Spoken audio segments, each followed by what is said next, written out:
Seguimos entonces con el encuentro de los líderes y la economía, unos primeros signos que va teniendo de recuperación y de lo que va a venir, arranca por lo financiero, arranca por la expectativa que van teniendo los mercados, los inversores, y van marcando además el pulso un poco a la gestión.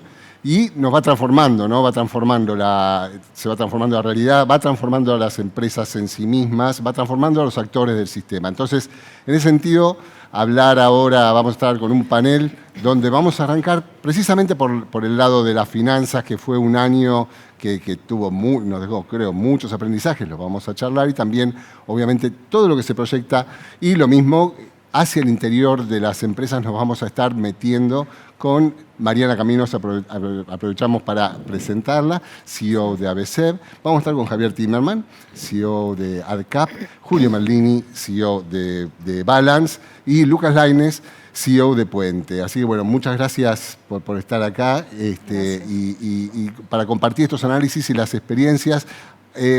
Arranco con el panorama tal vez que nos puede traer desde la macro y desde el mundo de los negocios, para ir bajando a esta rueda que se va retroalimentando, y preguntándote, Mariana, ¿qué es lo que vos vas viendo ya casi a modo de balance, ¿no?, de lo que fue esta transformación de lo macroeconómico bajado a la realidad de las empresas? ¿Qué fue lo que más te consultaron, y además de tu análisis, qué es lo que ves que es lo principal, ¿no?, que nos deja este año? Bueno, buenos días, gracias Ariel por la invitación, un placer. ¿Qué veo? Bueno, veo que este año ya estamos finalizando. Básicamente nosotros decimos que fue 80% macro y un 20% micro. ¿Por qué decimos esto? Porque claramente fue un año donde todas las correcciones tuvieron mucho que ver con las variables macro, que estaban muy desequilibradas, con un fuerte anclaje en lo fiscal y en la baja de la inflación, que el gobierno se lo propuso al principio de año como un objetivo innegociable, a pesar de que el daño colateral del primer semestre fue la recesión, o que la actividad, digamos, no repuntaba. Pero hoy, ya con un año entero, lo que vemos es que hay no solamente un delivery concreto sobre la mesa, donde las principales variables macro todas dieron la vuelta y corrigieron. Hay una suerte de estabilidad que todavía hay que consolidarla el año que viene, pero eso los empresarios lo ven y lo entienden de ese modo. Hay un avance en la micro en todo este programa de desregulación, que también es interesante, y hay una formación de expectativas que acompaña el delivery macro, ¿no? Porque al principio era yo quiero ver, a ver cómo vamos a salir de la situación tan crítica que recibió en términos de estos desequilibrios que recibió el gobierno. Bueno, hoy vemos una situación que luce favorable y que explica las expectativas yo diría, de casi todo el sector empresarial hacia el 2025 como positivas, ¿no? Un año donde este balance que te decía, 80 macro, 20 micro, se va a revertir, ¿no? Va a ser más el año, el 2025, de la micro. Y cuando digo la micro, también escuchando un poquito el panel anterior del vertical de la industria automotriz, es la agenda de competitividad, que eso también diría que es común para casi todas las industrias, ¿no? Javier, sin embargo, uno podría decir que los mercados la vieron, y por ahí la vieron antes ese proceso, o vieron algunas señales en concreto y empezaron a mover desde el punto de vista del valor de los activos. Después por ahí hubo alguna desconfianza, pero después enseguida hubo un rally muy importante con el cual terminamos el año. ¿Qué nos está mostrando eso? Bueno, buenos días, gracias. Mira, la Argentina siempre, o en los últimos años, siempre tuvo un problema de credibilidad fiscal muy fuerte. Yo recordaba hace unos días cuando cuando ganó las elecciones Macri, pero antes que asuma, en diciembre o fines de noviembre del 2015, hubo un evento en EMTA, que es la Asociación de Emerging Market Traders en Nueva York, para hablar sobre Argentina. Y recuerdo que todo el mundo estaba muy eufórico con Argentina en ese momento, con los cambios que se venían, y justamente fue charlando con José Luis Daza, que ahora es viceministro de Economía. Él decía, pero si yo no la veo, porque lo único que tiene que hacer Argentina es un ajuste fiscal, y Alfonso no lo va a hacer, porque no es fiscalista. Y esa era la opinión minoritaria. Bueno, esa opinión minoritaria, después de 8 años, se convirtió en muy, muy, muy mayoritaria, y muy poca confianza en que ese ajuste iba a hacerse. Y de repente la fuerza con la que el gobierno empujó ese pilar del plan económico fue dándole una credibilidad que los mercados aceptaron como real y vimos lo que fueron los flujos. Y fueron flujos hacia Argentina, porque más allá de lo que pasó en mercados emergentes a nivel global, la realidad es que hubo un cambio de percepción muy fuerte de los fondos de afuera, y principalmente sobre este proceso económico que o sea, cada vez se hizo más sólido en el transcurso del año. Así que me parece que el gobierno, en ese sentido, cumplió esta primera etapa de apuntalar el plan económico principalmente con un ancla que el mercado estaba desesperadamente buscando, y eso le dio la oportunidad también de poder generar confianza en el modelo cambiario, que siempre para la Argentina fue difícil. Es una primera etapa, es una etapa de estabilización.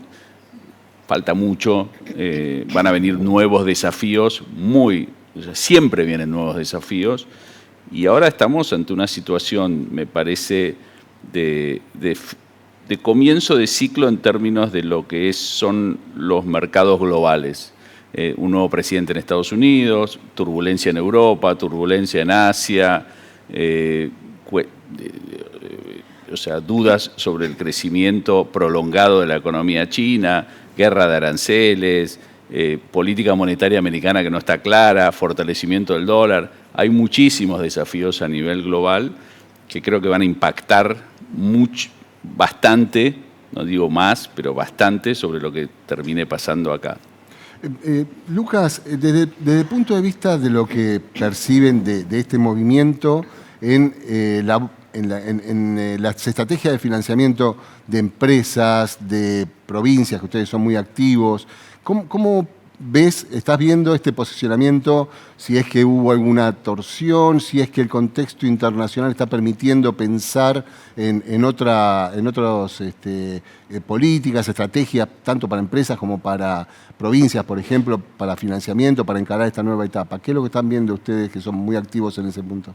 Bien, bueno, primero, buen día y muchas gracias, cronista y Ari, por la presentación. Sí, claramente el contexto sobre Argentina, tomando lo que comentaba Mariana y Javier, cambió y cambió positivamente, y eso se ve en el mercado. Se ve en la actividad que hay tanto a nivel internacional como a nivel local. A nivel internacional este año el mercado de capitales volvió a abrirse para las principales empresas argentinas. De hecho, ayer Vista cerró una de las emisiones más importantes de los últimos años, cerca de 600 millones de dólares, pero durante el año estuvieron obteniendo financiamiento compañías como YPF, Edenor, Pampa, TGS y alguna otra importante seguramente también que me estoy olvidando. Y puntualmente ayer la ciudad de Buenos Aires anunció la vuelta también al mercado de capitales internacional con la emisión de un nuevo título. Entonces, el mercado claramente está reaccionando positivamente. El mercado local, no hay que olvidarse que también este último año ha tenido un nivel de actividad mucho más importante que el que venía teniendo hace 3 o 4 años atrás, con 2, 3, 4 emisiones semanales de empresas que están buscando financiamiento o en moneda local o en dólares locales. De hecho, hoy Sidersa está emitiendo un título, pero las últimas semanas también Cresud, Pampa, Telecom, son algunas de las compañías que han estado en el mercado, con un nivel de aceptación por parte del inversor local realmente muy importante y con mucho acompañamiento. Y a nivel provincial hay un par de datos que me parece que son importantes, que no quisiera dejar de mencionar. Este último mes, las provincias en el mercado local obtuvieron financiamiento por cerca de 300 millones de dólares en emisiones en moneda local. Provincia de Buenos Aires con un bono en pesos equivalente a 150 millones de dólares. Córdoba hace 2 días con un bono equivalente a 120. Santa Fe con un bono equivalente a 50, más allá de los habituales programas de letras de provincias o de municipios que están activamente, con lo cual es auspicioso tanto para empresas como para gobiernos provinciales el acceso al crédito que vuelven a tener. Julio, en este tiempo, en este cambio de régimen que estamos viviendo, también hubo un cambio muy importante desde el punto de vista más allá de los soberanos, de los institucionales, también de las personas en términos de inversiones, desde lo que fue la corrida para la compra del dólar MEP a muchas preguntas y tal vez hacia un nuevo futuro de la inversión. ¿Cómo lo ven ustedes, bueno, un actor muy importante también en los dos mercados, ¿no? El mercado retail, de colocación también, y bueno, en mucho contacto con el inversor minorista, ¿no? Sí, bueno, buenos días y gracias. Sí, ahí lo que nosotros venimos viendo básicamente ya a partir de este año, en realidad el inversor argentino hasta ahora en realidad era muy hábil en todos los productos que tengan que ver con dolarizarse o cubrirse de la inflación, y en eso creo que todos éramos expertos. Sí, lo que vimos a partir de este año es que ya se empieza un poco a sofisticar el inversor, incluso el retail, buscando ya no comprar solo el dólar MEP y quedar ahí, sino ya buscar alguna rentabilidad y demás. Creo que eso dio dinamismo a todo el tema de emisiones. Hoy la verdad que están saliendo un montón de empresas y colocan muy bien la deuda y a tasas bajas. Y ahí lo que vemos es que los inversores cada vez están demandando más productos y de a poquito más sofisticados. Argentina venía, o sea, bueno, por lo que somos, venía de años de quizás que el inversor trataba de cubrirse más que invertir, y ahora realmente está volcándose al mercado de capitales. Y lo que sí también vemos que todo este bull market que está teniendo Argentina, sí esta vez fue aprovechado por el inversor local, porque principalmente los que estaban invertidos en bonos soberanos o en acciones eran los locales. Del exterior entró flujo, obviamente, pero ese flujo todavía falta entrar porque a Argentina le falta credibilidad todavía de seguir con esta política de superávit fiscal y cuentas ordenadas. Mariana, vinculado con esto, y he escuchado también todo lo que venían diciendo ustedes, me parece que este año también estuvo muy signado por la dinámica del blanqueo, ¿no? O sea, la emisión de deuda también, creo que hubo una demanda por inversiones vinculadas con el blanqueo, y que va a terminar siendo un driver importante cuando veamos para atrás 24 y en parte 25, ¿no? ¿Cómo es la estrategia de financiamiento, además que se apalancaron las empresas, o qué oportunidades vieron y qué necesidades de financiamiento estás viendo que le quedan a las empresas que puedan aprovechar esta liquidez que está volviendo al sistema, ¿no? Y me interesa de esta perspectiva que vos planteabas, ¿no? Bueno, a ver cómo es la reconversión micro de las empresas. Mira, muy interesante la pregunta y también los testimonios que estamos escuchando, porque si bien es cierto que falta mucho y hay que consolidar la mejora macro, hay algunos indicios de que empieza a haber confianza. Todas estas inversiones y esto que estamos viendo, primero del nacional, y después seguramente vendrán las inversiones extranjeras. El blanqueo ayuda en ese sentido porque es dinero que fue al circuito real, y también, bueno, empresas que están haciendo colocaciones. O sea, empieza a haber una dinámica desde el punto de vista del lado de la inversión que empieza a motorizar, y además el consumo, que el principal driver es el crédito, también vemos que esa variable empieza a crecer. O sea, el blanqueo generó depósitos en dólares y generó préstamos en dólares a compañías, y a su vez los bancos están trabajando de bancos, no le están prestando al Tesoro, porque ya este cambio de paradigma de déficit cero no requiere que el principal tomador de ese crédito sea el Estado. Entonces vemos que hay un crecimiento muy importante de los créditos al consumo y también al capital de trabajo. Todo eso que es incipiente viene con un ritmo bastante importante y eso ayuda al financiamiento que necesitan las empresas, sobre todo las que están o queriendo entrar en el ecosistema proveedor, que se explica por el dinamismo de las inversiones de las más grandes, del RIGI, que es otro gran instrumento que está motorizando, sobre todo en el interior, nuevos proyectos de inversión. Ya hay muchos. Hay 9.000 millones que ya están funcionando y hay otros tantos, 60.000 millones de acá al 2030 anunciados. Entonces yo digo, hay un cambio de paradigma en la macro y en la micro y hay un cambio de mindset en las empresas. La búsqueda del financiamiento es heterogéneo en función del tamaño de la compañía y el sector, pero bueno, se empieza a dinamizar.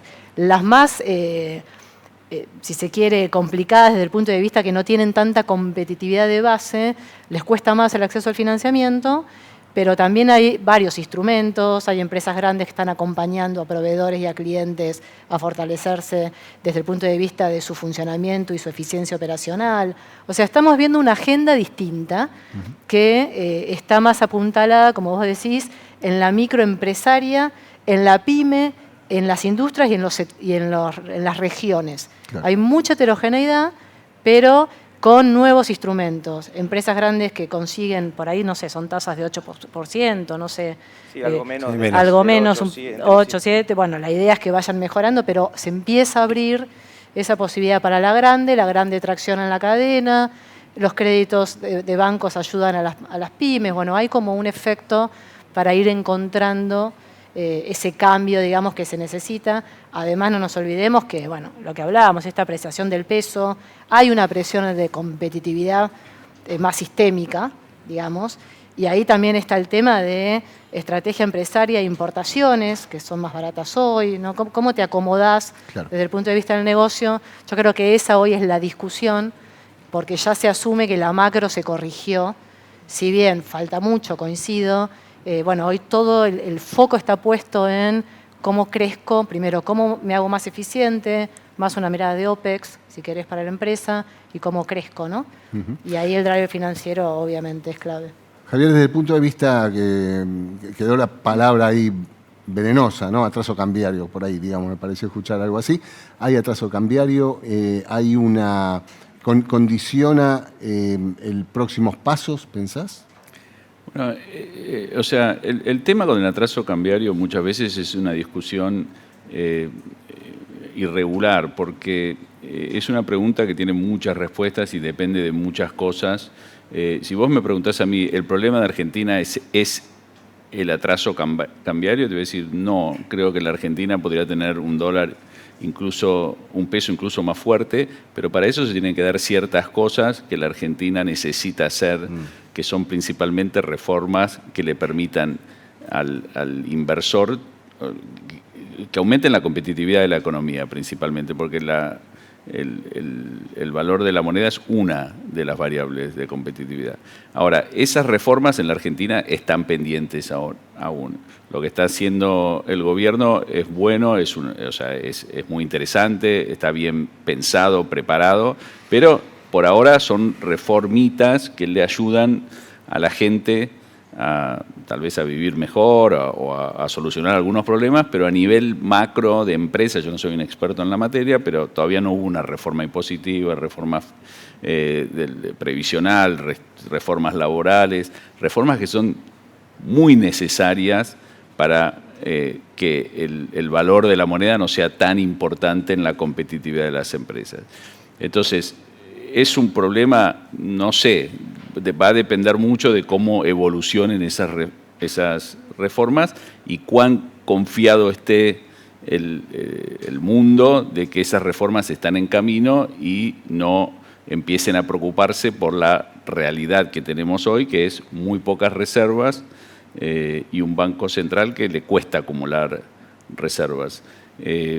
Yo creo que eso en algún momento especialmente si la dinámica global es tal de que el dólar en el mundo se aprecia, eso en algún momento va a ser un condicionamiento para la Argentina, porque cuando uno se pone, yo estuve en muchos comités de riesgos en su momento en New York, cuando se piensa en hacer una inversión, ya sea en el sector financiero o en el sector real, lo que se discute es, bueno, ¿qué puede salir mal? Más allá de uno está en el comité por todo lo que puede salir bien, pero en el comité principalmente se habla de lo que puede salir mal.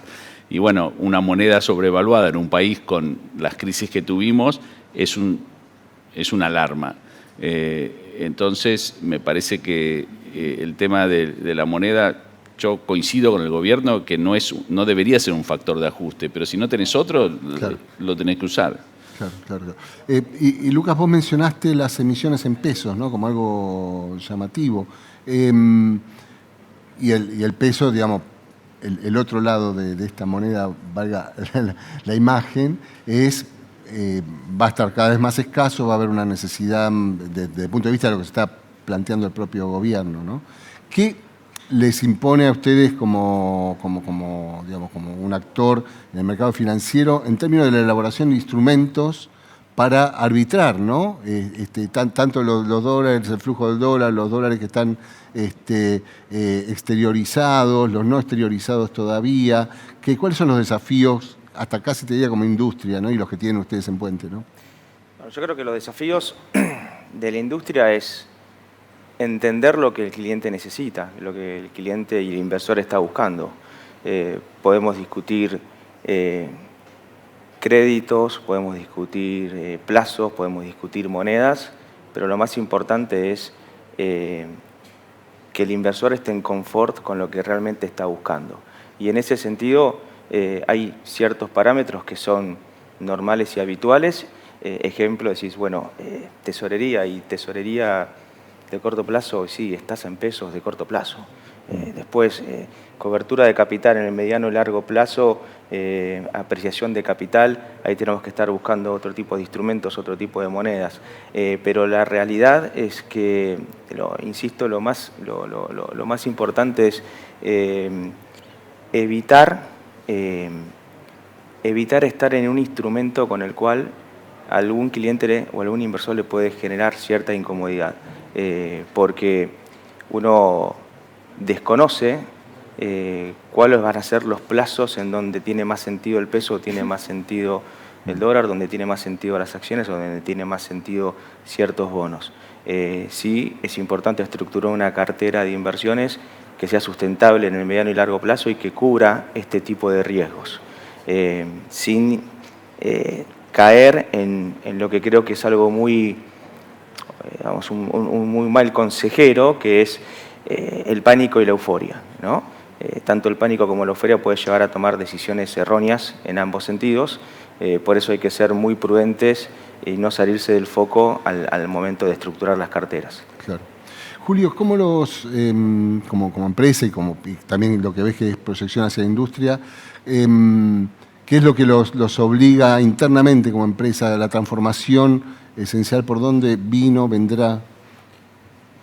Sí, a ver, la transformación vino, creo, por dos vías. Uno, por el lado tecnológico, básicamente. Hoy el cliente demanda más soluciones tecnológicas y digitalizadas.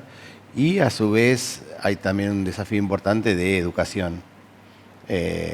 Ahí el argentino en general, en términos de finanzas, también tiene que ver por la historia, está ávido de meterse y entender temas de inversiones, cómo cuidar sus fondos, cómo de alguna manera planificar patrimonialmente. Y ahí el desafío tiene que ver con la experiencia del usuario, la transformación y la transparencia hacia el cliente. Pero la transparencia es súper importante. Nos quedan apenas 2 minutos, pero hacemos, si quieren, una ronda muy pequeña, digamos, para también, ¿no? ¿Cómo ven 2025, ¿no? Digamos, si tuvieran que definirlo, 3 palabras. Yo lo veo bien en términos de que hay un cambio de ambiente de negocio. con altísimos desafíos para el sector empresarial, porque en un gobierno que está planteando una economía abierta y todavía hay incertidumbre respecto al levantamiento del cepo, el tema cambiario, ¿no? Hay condiciones que cambian. Hay mucho de inédito en la experiencia de este año, desde el liderazgo del presidente Milei hasta la velocidad y la magnitud con que se fueron dando las correcciones. Pero lo cierto es que hay un cambio de expectativa, hay un empresariado que entiende que tiene que hacer los deberes puertas adentro. Eso implica mejorar su competitividad y prepararse para competir con otras reglas, sin inflación, con una volatilidad que está pero más estable, con un portafolio de productos que también para el consumidor es lo nacional y lo importado. Entonces cambian las condiciones. Yo creo que es positivo, que el rumbo es el correcto.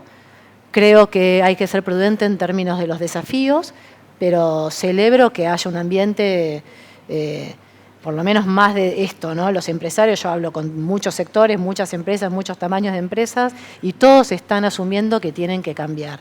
Lo tecnológico es un driver fundamental, no esperar competitividad por el tipo de cambio, sino buscarla internamente, y creo que eso es muy positivo y es un cambio de paradigma que nos puede ayudar también a la construcción de esto más estructural, ¿no? Reformas del gobierno, pero reformas de la micro. Javier. Bueno, suscribo, en pos del tiempo, voy a ser breve, suscribo a todo lo que dijo Mariana, así que no voy a repetir eso. Mirá, cuando los bonos en Argentina, para ponerlo así simple, cuando los bonos valen 20, lo importante es lo que pasa acá, en el país, porque no te están mirando demasiado. Cuando los bonos valen 70, ya sos parte de un mundo donde los flujos de capital se mueven y se mueven rápido. Eso para mí va a ser un desafío en el 2025, estar pendiente de eso. Es necesario, pero hay que tomarlo en cuenta. Y también el tema político, ¿no? Vamos a tener un año electoral donde de alguna manera se va a validar esto, y para los inversores en general, yo creo que ya sean de afuera, de adentro, la continuidad es tal vez lo más importante que hay. Uno puede tener políticas buenas, políticas malas, políticas que se extreman hacia un lado, pero la realidad es que lo que se busca es continuidad, políticas de Estado, y eso me parece que va a ser la gran discusión política de este año y va a ser muy relevante para cómo se comportan las variables económicas. Lucas. Muy breve, simplemente creo que para el próximo año como sociedad y como país es consolidar lo que la macro dejó, la estabilidad que dejó la macro este año, que está dejando la macro este año, con el desafío de volver a crecer. Si bien hay muy buenas expectativas y un contexto internacional que luce favorable, creo que es importante que ese desafío se pueda lograr y Argentina vuelva a crecer en los próximos años. Julio. Sí, eso yo veo muy positivo para el 2025. Vemos que semanas va a haber noticias buenas. Obviamente estamos en Argentina, el desafío es difícil, pero somos muy positivos. Bueno, muchísimas gracias a los cuatro, realmente muy interesante, espero que lo hayan disfrutado como por lo menos se escuchó de acá. Nosotros ahora vamos a seguir enseguida, después de este corte, con la discusión de lo que viene en transporte y logística, otra de las grandes desafíos que tenemos como líderes y también como la economía. Muchas gracias.